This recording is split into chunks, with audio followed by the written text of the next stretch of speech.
Pharma industry में जा रहा है और भारत की सबसे बड़ी इंडस्ट्री जा रहा है। नहीं, सबसे पहले तो मैं ये कहूँगा कि गत 11-12 वर्षों में जब से मोदी जी प्रधानमंत्री बने और जब से हमें इस क्षेत्र के रूप में सेवा का अवसर दिया है, तब से निरंतर ये प्रयास रहा है कि इस क्षेत्र का हिंदुस्तान की विकास यात्रा में खासतौर से कठुआ क्षेत्र का सदा एक निरंतरता के साथ योगदान भी रहे और समय समय पर कोई न कोई नया आयाम जोड़ने का प्रयास रहे हर 1-2 वर्ष के बाद। कठुआ ही वो स्थान है, अगर आप स्वास्थ्य को लेकर के बात करें, रोजगार को लेकर के बात करें, तो उत्तर भारत का सर्वप्रथम इंडस्ट्रियल बायोटेक पार्क की स्थापना यहाँ हुई थी और वो देश का 15वां था। आज वहाँ 25 स्टार्टअप प्रतिवर्ष तैयार हो रहे हैं। 5 वर्षों के बाद लगभग 250 पोटेंशियल एंटरप्रेन्योर्स रहेंगे। यही एक कॉन्स्टिट्यूएंसी है देश भर में जहाँ 1 नहीं 2 नहीं 3 गवर्नमेंट मेडिकल कॉलेज 3 वर्षों में इन गत 5-7 वर्षों में लाने में हम सफल रहे।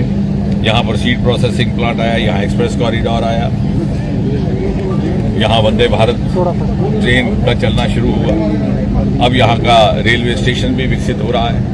बहुत जल्द हीरानगर में हमारा अरुण जेटली जी के नाम पर जो एक इंटरनेशनल स्टेडियम बनाने का सपना था वो भी पूरा होने वाला है। और अनेकों और इसी तरह से उत्तर भारत का पहला homeopathic college, teaching college, homeopathy medical college Jasrota में स्थापित हो रहा है, वो भी केंद्र के सहयोग से। तो इसके लिए सबसे पहले तो आभार प्रकट करना है प्रधानमंत्री मोदी जी का।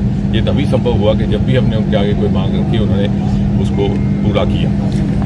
जहाँ तक आज के कार्यक्रम का संबंध है और स्वास्थ्य सेवाओं का संबंध है, मुझे कहते हुए हर्ष भी है, गर्व भी है कि कठुआ एक जम्मू और श्रीनगर के अतिरिक्त इस सारे के सारे क्षेत्र में एक बहुत ही प्रमुख स्वास्थ्य सेवा केंद्र बनकर के उभरा है। यहाँ गवर्नमेंट मेडिकल कॉलेज भी है। यहाँ हमने जब गवर्नमेंट मेडिकल कॉलेज लाया था तो उससे थोड़ा सा पहले इंजीनियरिंग कॉलेज रूसा के तहत लाया था केंद्र से, और गवर्नमेंट मेडिकल कॉलेज के साथ साथ वहाँ पर टाटा मेमोरियल सेंटर की ओर से गत 2-3 वर्षों से डे केयर कैंसर सेंटर भी स्थापित किया गया है, ताकि जो कैंसर के मरीजों की तादाद बढ़ती जा रही है। 2025 का भी आंकड़ा ये दर्शाता है कि देश भर में लगभग नए 12 लाख केसेस रिपोर्ट किए गए कैंसर के। जिस रफ्तार से वो बढ़ रहा है 2030 तक आ जाता है कि ये संख्या 20 लाख तक पहुंचेगी। तो कैंसर के मरीजों को बार बार अपना साइकिल लेने के लिए बाहर ना जाना पड़े, मुंबई ना जाना पड़े, उसके लिए भी हमने यहीं पर टाटा मेमोरियल सेंटर की व्यवस्था और उसकी सुविधा स्थापित की है। हालांकि वहां पर भी हमने एक सराय की व्यवस्था की है। अब बहुत जल्द अप्रैल मास में उसकी बैठक तय की गई है। इसी मेडिकल कॉलेज में कठुआ में कैंसर को लेकर रेडिएशन फैसिलिटी स्थापित करने का भी एक की योजना है। टाटा के डॉक्टर यहाँ पर आने वाले हैं अगले महीने।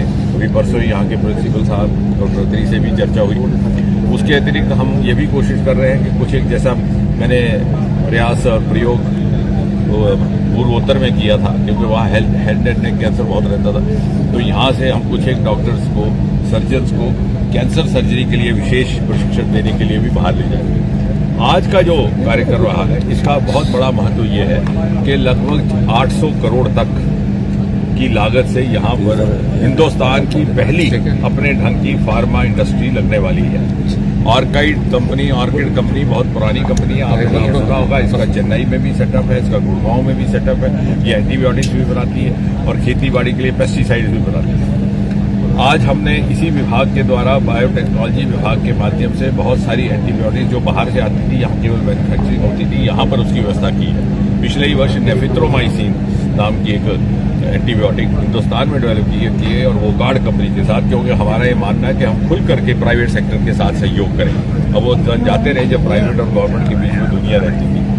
आज भी ऑर्किड कंपनी और उसके मुखिया अग्रवाल साहब जो एक बहुत बड़ा इनिशिएटिव लेकर के, वरना कोई जरूरत नहीं थी, कोई इनको मजबूरी नहीं थी उद्योग के नाते, व्यापार के नाते कि टियर 2 सिटी कठुआ में आए, लेकिन जब हमने इनको समझाया कि अगर यहाँ से आपकी कोशिशों का आगाज होगा तो इसका पैगाम देश भर में जाएगा। सर, तो अपने ढंग की पहली एंटीबायोटिक का प्रिकर्सर बनाना जो रेजिस्टेंट इन्फेक्शंस में काम आएगा, और 30-40 देशों में इनका निर्यात होता है दवाइयों का। यानी दूसरे शब्दों में जो बायो फार्मा का, अभी आपने देखा इस बजट में भी जो भारत सरकार का बजट था उसमें बायो फार्मा शक्ति नाम की एक 10,000 करोड़ रुपए की स्कीम का ऐलान हुआ है। कहने का मतलब ये कि आने वाले समय में हमारा थ्रस्ट रहेगा बायो फार्मा, ताकि हम दूसरे देशों पर निर्भर ना हो, ना फार्मा को लेके, ना दवाइयों को लेके, ना फ्यूल्स को लेकर हमारे बायो फ्यूल्स हों, ये तेल की समस्या ही समाप्त हो जाए।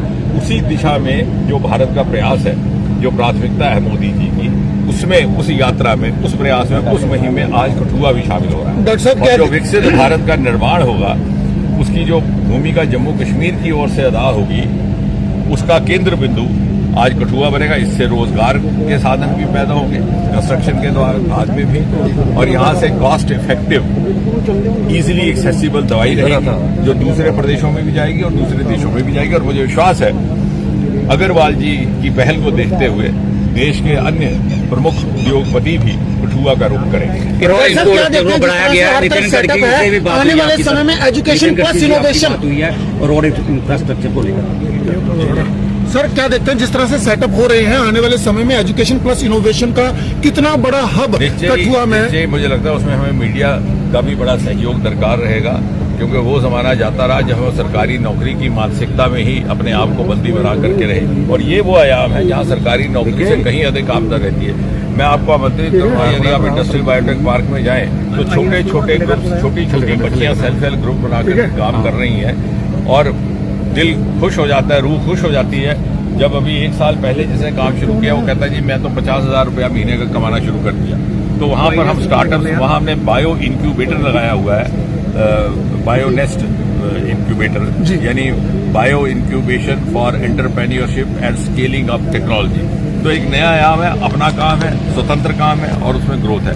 इसी तरह से यहाँ पर भी जो फार्मा इंडस्ट्री हो, क्योंकि आने वाले युग में फार्मा एक बहुत बड़ा क्षेत्र होने वाला है। जैसे पुराने वक्त में, एक जमाने में IT या मैन्युफैक्चरिंग था, और उसमें हम किसी से पीछे नहीं रहे। सर, इम्पोर्ट कितना कम हो गया, क्योंकि चाइना से हमें दवाइयाँ मंगवानी पड़ती है, महंगी दवाइयाँ आती हैं, तो इसलिए कितना धीरे धीरे हम उस दिशा में बढ़ रहे हैं। किसी दूसरे देश पर हम निर्भर नहीं, हमारा सॉल्ट यहीं बनेगा, हमारा ट्रायल यहीं होगा, हमारी दवाई यहीं बनेगी, जैसे दूसरे प्रोडक्ट्स भी बन रहे हैं। और वो जो प्रोडक्ट बनेगा ना केवल देश के काम आएगा, जैसे मोदी जी कहते हैं, वो विश्व बंधु भारत की भूमिका में भी उतरेगा। तो हम आत्मनिर्भर भी बनेंगे, हम विश्व बंधु भारत का जो एक वैश्विक भूमिका रहेगी, उसमें भी जम्मू कश्मीर और कठुआ का रोल रहेगा। गैस का जो बड़ा टैंकर आ रहा है ईरान से निकला है, उससे कितना राहत मिलेगी? मुझे लगता है बहुत बड़ी बधाई के पात्र है, और सबसे पहले आभार प्रकट करना प्रधानमंत्री मोदी जी का।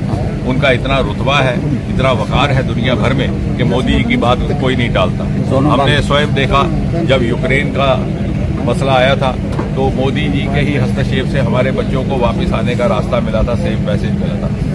आज जब बाकी तमाम के तमाम मुल्कों की गैस सप्लाई रोक दी गई है, मोदी जी के एक फोन कॉल के बाद उनका इतना एहतराम है, इतना इज्जत है दुनिया में, कि आज हमारे जहाज, समुद्री जहाज वहां से रवाना हो चुके हैं। सरकार ने सोनम वांगचुक को भी रहा करने का।